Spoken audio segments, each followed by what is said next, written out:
Waiting still. Good morning. My name's Jo Brett. I'm occupational therapist at Starjumpz, and I'm here with the lovely Lucy Brown. I'm in Tunbridge Wells, near to our headquarters at Crowborough, and Lucy is in Hove. I would like to introduce Lucy as the occupational therapist off with Starjumpz many years, and who is an absolutely fantastic occupational therapist who is now offering services in Brighton and Hove. Lucy, can you tell our audience a little bit about yourself and why you love working as an occupational therapist? Oh, goodness. Hi, everyone. So yes, I'm in Hove, about 5-10 minutes walk from Hove station. These kind of questions are really tricky, especially when you turned 50 last month and you've had quite a long life. I've been working with children and young people for over 20 years in various different capacities. I have been a qualified OT for, I think, about 8 years now. But prior to that, I was a play worker, a youth worker. I worked in kind of creative film and TV, and always kind of sought out projects with young people. So it was always a real passion for me to work with kids. So I have a real passion for play and creativity, having been, a photographer and a filmmaker for a short period. But that's not something I've left behind entirely. So I've kind of always... Sorry, Lucy. Yeah. Have we got a delay, Jo? I lost you there for a moment. Oh, okay. So I think the internet dropped. Foundation. I think the Wi-Fi comes and goes a little bit. Yes, technology. If there's a problem, I can hotspot from my phone. So let's see how we go. Okay. Yes. We might have to do that. So yes, I was going on about my kind of background, but the reason I love occupational therapy is because it just makes a lot of sense. It's such a kind of a discipline that supports people to be everything that they want to be and what they can be. And I think there's just a really positive message about supporting people to do the things they need to do, and also the things they want to do and what defines them as a human. And that, is so absolutely important with children as they're learning who they are and they're learning their identity and what they like and what they don't like. And I think children are very aware when they're different to others. And I think it's really nice to support kids to be proud of who they are. That's why I love it, Jo. Why do you love it? I'm proud of being different. Yeah. Same answer, really. But, yeah, I think I don't know many OTs that don't love being OTs. Helping people to do.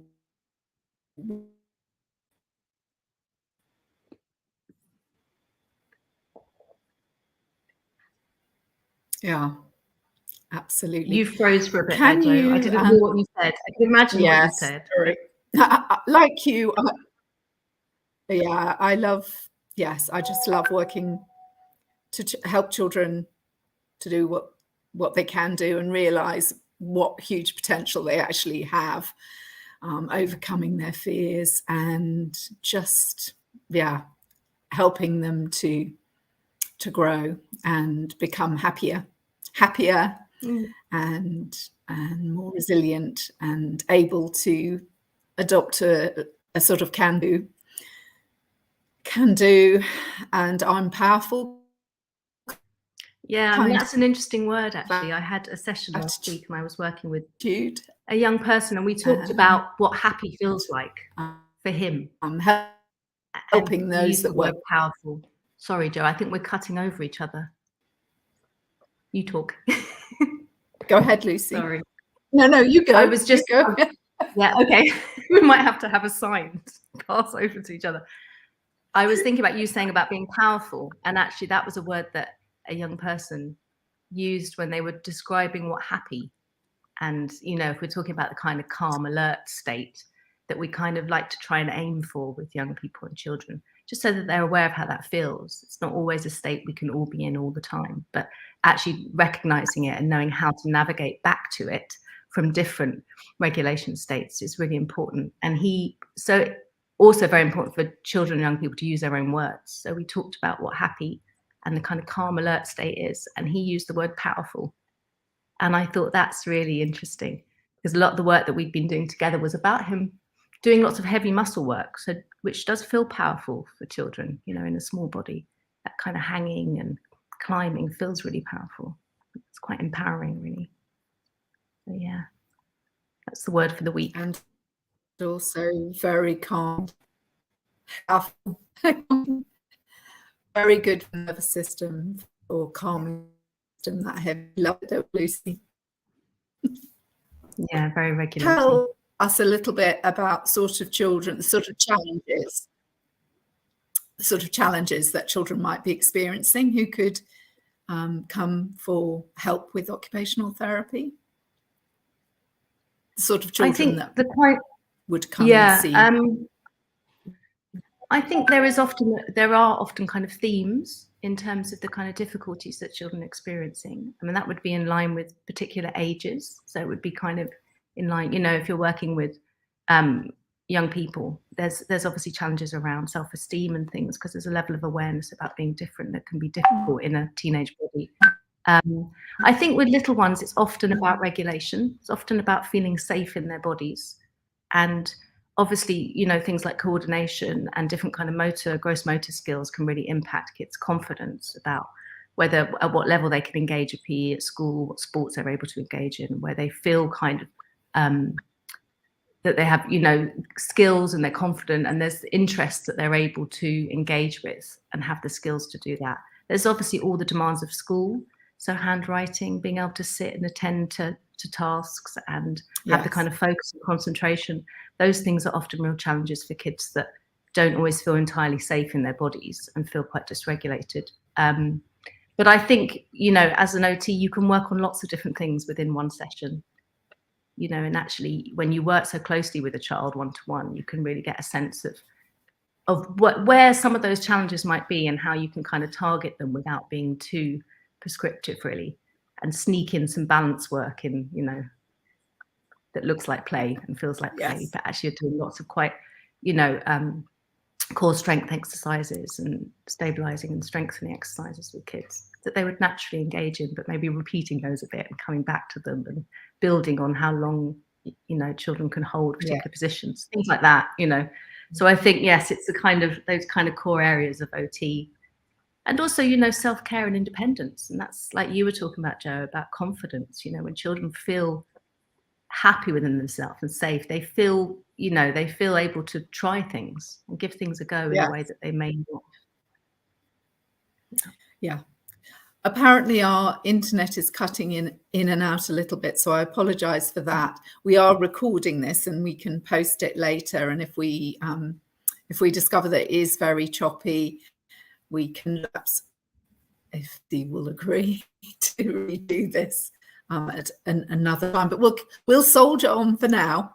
And some of the children who come to see us may have been given diagnoses, but we do like to look underneath label at the individual child, at their strengths and what they might be struggling with, more than just looking at a label. But some of the diagnoses that we commonly come across as children that are referred to us might be autistic spectrum condition, ADHD, sensory processing difficulties, although it's not a diagnosed condition. A lot of the children we see struggle with that. Children that may have experienced developmental trauma, who may be adopted, children with developmental delay, with DCD. I've just had a brain freeze there, Lucy. DCD is developmental coordination disorder. Dyspraxia. It's Are there any others? Yeah, alongside dyspraxia. Yeah. Sometimes instead of, sometimes alongside the same. Are there any others? It could be learning difficulties, some mental health struggles. It's quite broad, really. Children that are struggling with participation in their daily lives. Also motor conditions, Jo. So I think, you know, actually things like hypermobility. So actually doing work that it's kind of work that's safe for the joints, but is also strengthening. So kind of protective work with children with hypermobile joints, and but also that kind of the need to strengthen those. So children sometimes with mild cerebral palsy, children with Down's syndrome, yes, a whole range of different challenges that children might be experiencing can benefit from OT. I'm just going to check what I wanted to. Oh yes, I know what I wanted to ask you about is recently you went to Ireland to visit Aideen Brethnick, who is an occupational therapist who founded Sensory Attachment Intervention. And you visited her wonderful secret garden. And I wondered if you could share just a sort of little bit about how that contributed to your OT toolbox for work with all children, but also with trauma-informed work, children that have maybe been adopted or who have experienced trauma. And a lot of the children, for example, who may have a diagnosis of autism, actually in their daily lives, they are experiencing some trauma as they struggle to sometimes integrate into school life or all aspects of their daily lives. So are there a few things you could mention about that? It's a big subject, but it's a huge subject, and it's really fascinating, and it makes so much sense looking at the family as a whole and looking at, you know, the relationship between parent, carer and child. It just seems so key. I think for me, I'd been really keen to go to Aidan's lovely place for years, and then the pandemic came and I wasn't able to really get there until last September.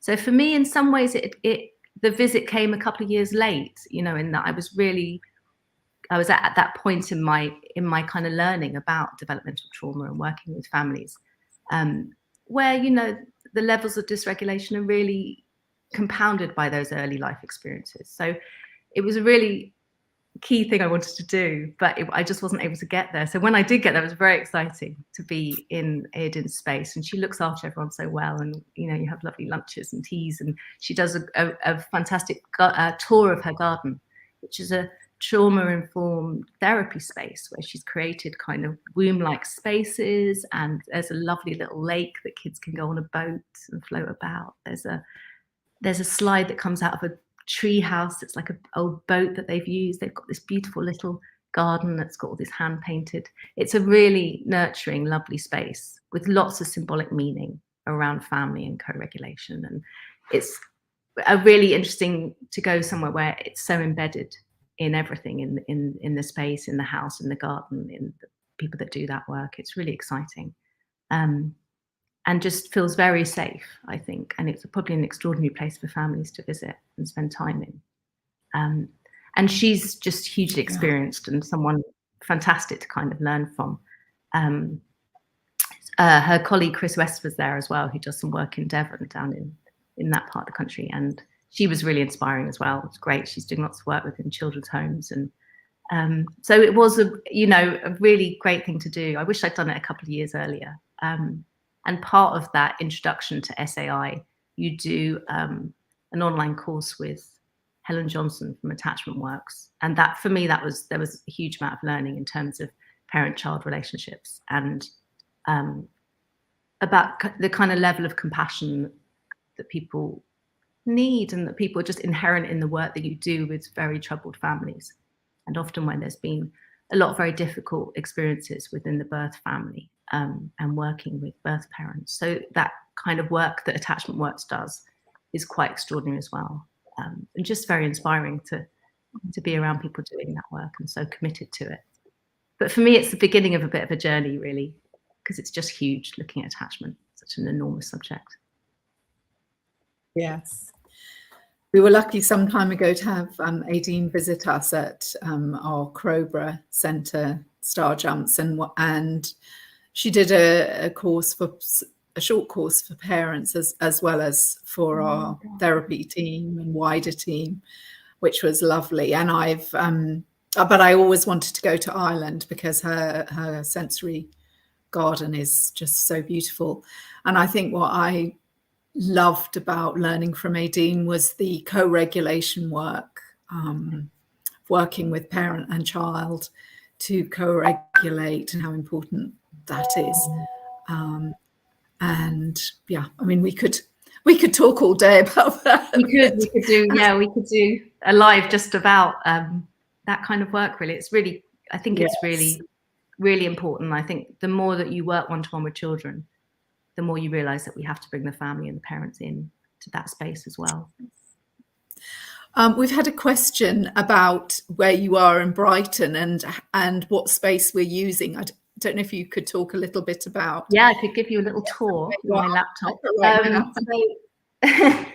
We managed, I mean, it's quite a challenge to find spaces in Brighton that are big enough to be able to do sensory integration work where we use suspended equipment. I'm sitting underneath our swing frame at the moment.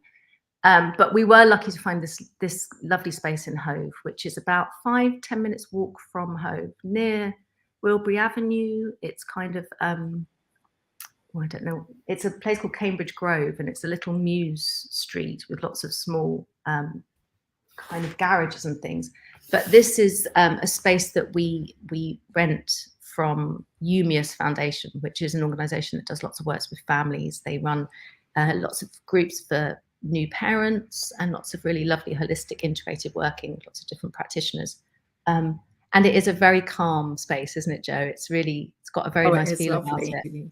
And it's quite noticeable how children can often come down a couple of notches just by being in the space, which is quite interesting. So we're in the gold room. Well.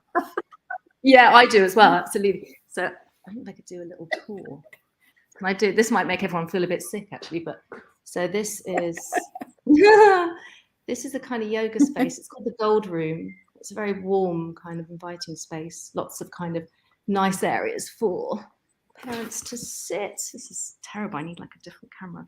Little nice seating areas, things like that. It's and there's also another therapy space for more talking therapies with one-to-one therapies, largely with adults at the moment. But I know they will be doing a lot more work with children and families. So yeah, about 10 minutes walk from Hove Station.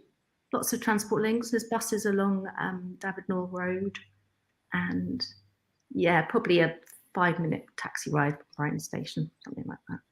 But you can obviously always get in touch with us, and we can send you much clearer directions so you can orientate yourself to where we're based in Brighton. Yes. Can you tell me a little bit about who can refer to you? And we know parents will directly refer, and as you can see, you can email info@Starjumpz if you would like to directly inquire about occupational therapy services at in Hove and also at Crowborough as well. But there are other organisations that refer to us. I don't know if you want to touch on that, Lucy. Yeah, so of course we can work with schools and we can work with other educational settings, and I think there's quite a lot of nice work in terms of kind of whole class approaches really with OT. There's lots of work we can do around it, and we can make quite bespoke kind of individualized packages, can't we, Joe, for schools, particular schools. We've been talking to schools, kind of SEMH schools, so much more social, emotional, mental health kind of settings, where I think OT is really well placed to do some of that regulation work, and also to revisit some of those really core skills in terms of fine motor and gross motor that sometimes get lost. And I think also with children and young people who've had quite have had periods of time of school refusal, not being able to attend school, actually, you know, OT is really great for going back, revisiting skills and building on skills that children have. So school settings, I think charities as well, Joe. So I think, you know, there's lots of different, certainly, you know, info@starjumpz.com will be able to kind of give you all the information you need. But yes, direct referrals from parents and also through organisations. We've obviously been in touch, you know, we've got the post-adoption teams that refer directly to us as well, Joe. That's worth mentioning. There's lots of, you know, social workers. Yes. A history of working with, you know, funded clients to do some of that work. And obviously we can do that in Brighton as well. Can't think of who else. Yes. No, that's good. We also do some work to support education and healthcare plans, EHCPs, in schools. Lucy probably will be more centre-based than working in schools, but but there may be opportunities for that. So we're open to exploring what requests come our way. But some of the therapists that work with Starjumpz do just work in schools to support EHCP plans as part of their work. So yes, quite broad. I think there's also scope to work with home education and to support families that are doing some of that work themselves, and doing that within kind of peer groups where they're teaching children as kind of small groups, and mixture of families doing that work. And Brighton has a really strong tradition of and kind of culture of home educating and more alternative ways of education. I think I think we're really open to that. I think it's quite nice, some of that crossover work, certainly, people doing. Yeah, absolutely. And when we think about the pandemic, it has definitely increased the number of homeschooled children who are really struggling to cope in a school environment, having been out of school for a long period of time, and also being, as I feel many of us have been, quite traumatized by what has happened in the last 3 years. The increase in struggles with mental health has really been noticeable for us as therapists. And there is a lot that needs to be done to support young people, especially because I think they have been particularly impacted by what has happened recently, and the uncertainty of the world right now, which is causing a lot of concern. So how long is a session, Lucy? Somebody's asking, when they come to you. So a session is usually 45 minutes, but obviously we can look at reducing that at the beginning. If their kind of tolerance levels are quite low, we can do kind of shorter sessions, definitely not a lesson. I think anything longer than that, it's really hard for children to kind of stay with it, really. It's, there's, as much as it is play and it's lots of fun, there's still lots of, we're targeting lots of different kind of sensory systems, and it can be quite, very regulating and calming, but also quite exhausting for kids. They generally, children and young people come out of sessions starving, absolutely starving. They always want a snack and they want to go sit in the car or zone out a little bit, because you've done so much work. I think it's to be able to sit quietly and just kind of embed some of that input is really important. So I think anything longer than 45 minutes becomes a bit difficult in terms of kind of engagement and focus levels. And I think, and it's quite intense one-to-one work. It's intense for children, it's intense for therapists. So 45 minutes. We know it's a really lovely space if parents want to sit in and observe or join in. I'm really happy to kind of facilitate some of that kind of co-regulation work. I think that's really quite nice for parents to get on the swing as well and have and also I think once you see your child respond in a particular way, it's really nice to see how you might be able to replicate that at home. So yes, or equally, people drop kids off and go and have a bit of time on their own and go get a coffee. So either is fine. Yes, and around that 45 minutes, it's important to sort of add that there is more clinical time that Lucy would put into that in her planning and evaluation of how the session went, so that she can guide the support going forward. But the session, the contact time. Usually a child,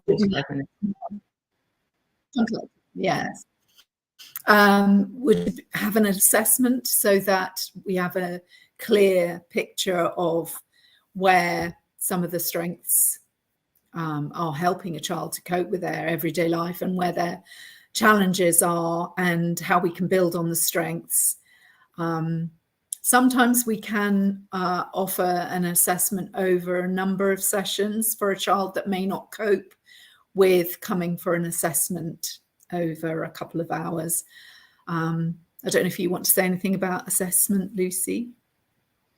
So we do very comprehensive assessments. So we do lots of different standardized tests, and also it's really, for us as therapists, really important to kind of make some observations in the space. So actually, if we're able to offer children and young people some of the sensory integration equipment, we can see how they tolerate vestibular input or tactile input. We can just kind of get a sense of some of those systems in action, really, because often with sensory questionnaires and things, it's often parent report, so proxy carer report. So we're really nice for us to see kids interact in the space. So it is 2 to 3 hours long.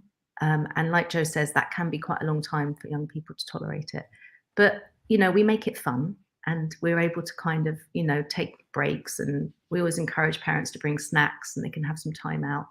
But equally, if it's better tolerated, we can do shorter sessions over a period of time. So 2 or 3 sessions in order to get all the different tests and things and observations done, so that it's as comprehensive assessment as anyone would have in one sitting.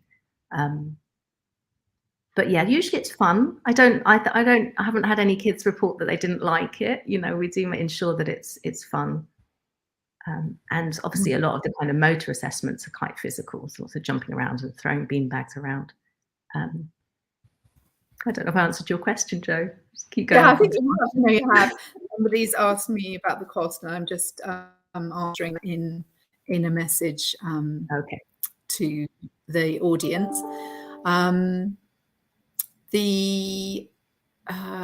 Somebody has asked about other therapies that might be happening alongside occupational therapy, and we are very holistic in the way that we work at Starjumpz, and in Brighton we are looking to expand the range of therapies available. We're speaking at the moment to a child and adolescent psychotherapist locally who's interested in teaming up with us. And Lucy, I don't know if you want to say a little bit about other therapies that we work very closely with in supporting the children that we see. Well, I think it's quite good to look at the kind of the main centre in Crowborough and how there's so many different therapies that are based there, and lots of kind of co-working, collaborative working, certainly with OT and speech and language therapy, and OT and psychology and play therapy. So I think OT sits really nicely along other disciplines. And I think other practitioners would agree that actually it's really helpful to do some of that regulation work before a play therapy session or before a psychology session. So actually it can be nice to do some of that kind of just establishing a little bit of calm so children are more receptive to some of the other therapies. I think you're studying functional medicine, aren't you, Jo? So kind of dietary based nutrition. It's obviously really key. But in terms of Brighton and Hove, I think there's scope to bring in some speech and language therapy. I think it would be really nice to be able to offer that. I think that's something we need to kind of put a call out. Speech and language therapists, if you're out there or know one who might be interested, please, ask them to contact us. Yeah, I think that would be really also, nice. Clinical psychologists as well. And yes, it would be great to have an educational psychologist to team up with as well. Yeah, definitely. How long would you say usually a child would ideally come for therapy? I mean, I know that's as long as a piece of string. Yeah, I think that depends on a parent's resources. And of course, I think that's become, obviously, that's always been a factor when we think about family finances and things. And it's a huge kind of investment. And it is something that, you know, I know that families are really concerned about at the moment. It's a really difficult time for everyone. So it's a difficult question, isn't it? And I think there's always been some debate about kind of dose, if you like, in terms of sensory integration and duration. So how, you know, for how long should a session be and over what period of time? I know that there's more evidence to support a more intensive approach of doing maybe 2 or 3 a week, but I don't think that's practical often for families. And I think there is real value in being able to embed some of the strategies at home, and then you know you're just creating a lot more kind of input and understanding and awareness around need. I think, you know, there's anything from 6 weeks. I think blocks of 6 weeks are at a minimum, because it takes quite a bit of time to kind of build some rapport and trust with kids. Although having said that, they can also, you know, by session 2, they own the space and they're walking around and, you know, they're clearly very comfortable, really strong sense of ownership of the session and me quite often. I kind of belong to them by that point. So I think, you know, there is also there's kind of growing evidence, and certainly Joe, you know about this more. I think you've read some evidence recently about supporting maybe sessions of up to about 30 sessions. And that was traditionally what we always kind of approached with SI, wasn't it? But I think we, you know, Starjumpz are really understanding about how therapy sits within the family and what's possible and practical, really. I would say blocks of therapy rather than spreading them out. I think actually having more regular contact is more effective, I would say, in terms of building skills and confidence. I just think that's what I've seen over the years, that actually having that more regular contact, if that means that it's a shorter block of therapy, I think that's more effective than spreading these things out, you know, every 2 weeks or longer. Yes. So that's my kind of professional opinion, really. And I think it's something that, you know, we work really closely with families, and we reevaluate goals all the way along. You know, it's not something that we discuss stuff with parents, talk about how things are working. And often there's a need for a bit of contact with school or some input or a short program or something, just to really get the very best out of the work that you're doing.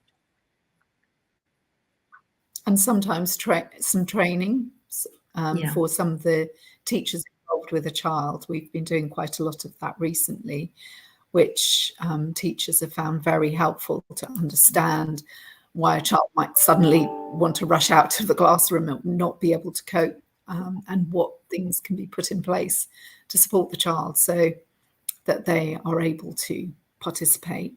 Often we're looking at wanting movement breaks and sensory breaks for a child, because sitting at a desk for too long periods of time, or for anyone, is hard. But for some of the children that have challenges with their sensory processing and emotional regulation, that's really hard, very, very. And also even with just maintaining their posture to sit still is very difficult.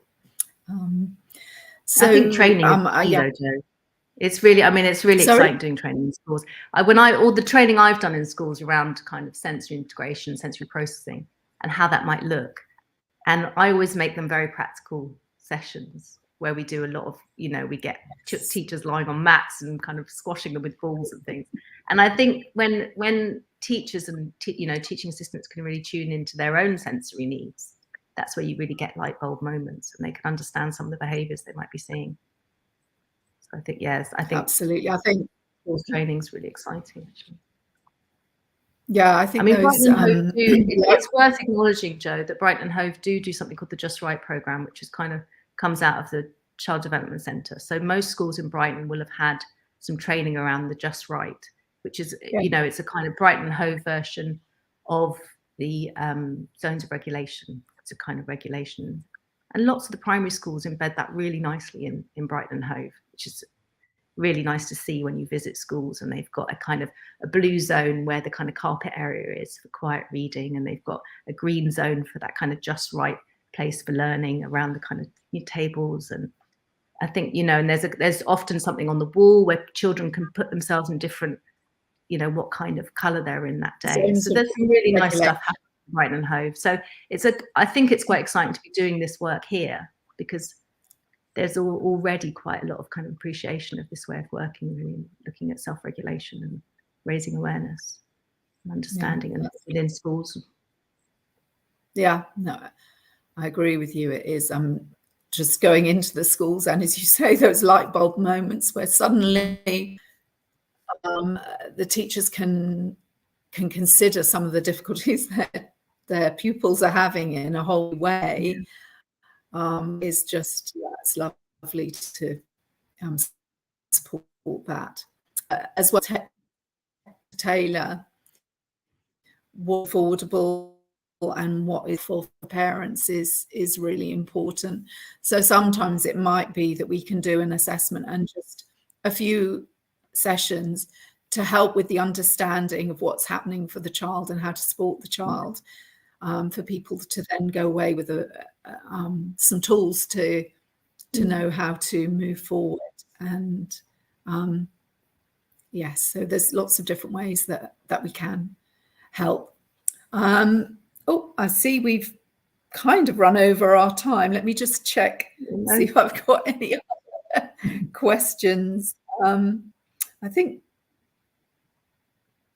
I know one question is, what would you say children enjoy most in their sessions? Is there, I know you mentioned somebody saying they felt powerful. Is there, yeah, I think, are there any? I think it's interesting. I think that when parents or grandparents or carers are able to sit in sessions and see how their child kind of, you know, what you get, I think sometimes you get a different version of a child in a therapy space that's quite interesting to the family, because they haven't always seen their child behave in that way with someone they don't know very well. But because you create this kind of space where there's this kind of collaborative, play-led, child-led often kind of interaction, I think there's something about confidence. So there's something that definitely children, like I was saying earlier, there's something about by session 2, they own the space and they somewhat kind of, they understand that I'm there to help them have fun. And that's, for me, I always really like that sense where I'm like, I get bossed around a little bit, that's fine. Because there's always a bit of interplay, you know, there's a little tug around posing challenges for each other and just pushing to that kind of just right place where there's enough challenge that it's satisfying. I think, to answer your question, I think children really like to feel competent. I think they really like to do stuff and feel powerful, to feel like they're good at it. You know, those things are really important for self-esteem.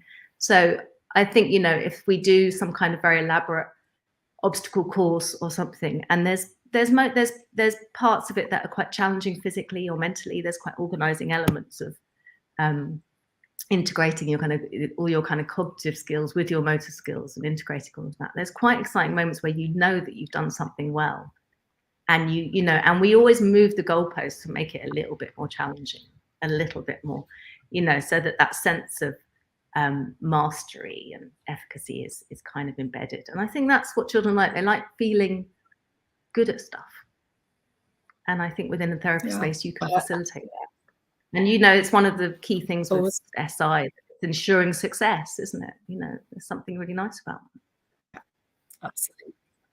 And it's so fabulous when maybe in session the child comes back and maybe a parent tell you about new they've done, whether it's started to ride a bicycle or being able to go to a party or a play centre and join in a ball play area or something like that. Yeah. And or I think, remember there was one where massive, like huge things where children have been very averse to joining in at sports day, and actually after a few sessions they're the one being in charge of the timer, and then they're engaged with, you know, the kind of racing. So I think there's things where they've looked along the sidelines and been too fearful about getting involved, and then something clicks and changes and they give it a go. So yeah, those kind of, exactly. And we don't often see those, you know, they're the kind of the kind of distant goals, you know, they're the things that we're aiming towards, but we don't within a therapy session see those so much. We're embedding skills and abilities in order to then, for children to then do those and show those. So it's really important to have feedback from parents about what they're seeing. Yeah. I have one last question for you from somebody, and they're asking, how is what we do neuroaffirming? So, I've also got one, I'll answer this question very quickly. Will Starjumpz in Brighton and Hove expand to doing diagnostic assessments? That is something we are looking at, but at the moment we're offering that in Crowborough, Starjumpz Crowborough. But if you would like to email us and register an interest in that, we can keep you posted. So yes, so explain that question. Sorry, my question to you was, how would you support neuroaffirming for the child? Sorry, I didn't make it very clear. In terms of kind of, say they've got a new diagnosis, and they are wondering what that means for them. How do we work to support them with? I mean, I feel very passionate about this. I think there's a real need for some post-diagnostic support for young people. So I've just spent over a year working in CAMS, which is amazing. It's an incredible kind of team working as hard as they can for families in Brighton and Hove. And I was part of the diagnostic process. And very sadly, in terms of kind of resources and demand on services, that post-diagnostic support isn't always able to happen through those routes. They happen through other routes. But I think that OT is really well placed to support young people and children in terms of those kind of new diagnoses that I think can sometimes be a bit worrying, because there's this sense that this is forever, and the difficulties I may have been experiencing are now potentially forever.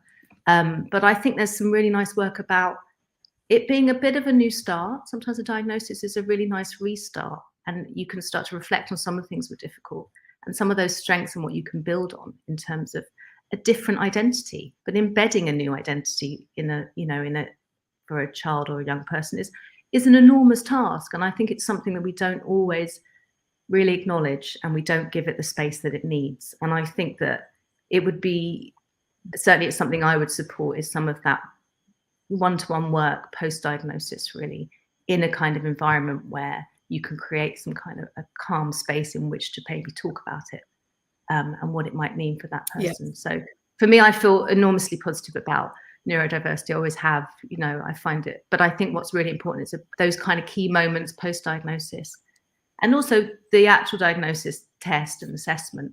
It's important to do that in a very positive way, and afterwards to support young people about what it might mean for them to either receive a diagnosis or not. I think, there's also something where children may have always felt different, and then they don't actually always get a diagnosis. And then, so what does that mean? What else could be the kind of root cause of some of the concerns?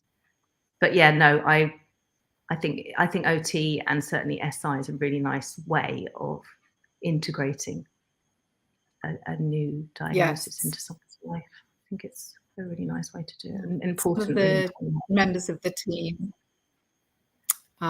in Crowborough, for example, Liz Van Gran, our lead speech and language therapist, is doing some of that work to support children once they have a diagnosis. And I agree with you. It's very important. Very important. Yeah, I think speech and language is really well placed for that work. And traditionally, they've always done quite a lot of that work, I think. But I think there's also there's a role for OT within that, definitely. Yeah. Or some joint work. Well, Lucy, I'd like to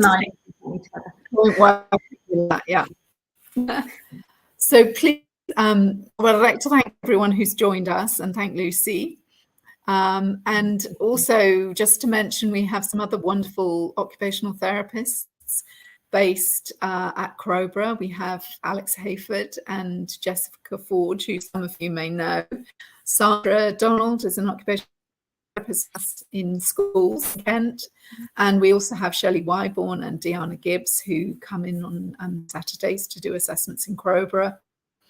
I'm an OT, and we also have occupational therapist Lou Whitehorn, who delivers neurofeedback for children at Crowborough. And Becky Day is taking over from Lou to deliver neurofeedback soon. And lots of new team members joining us at Starjumpz, and we're excited about our new beginning down near the seaside. We heard the seagulls a moment ago, Lucy, which was nice in the back. There's always a seagull.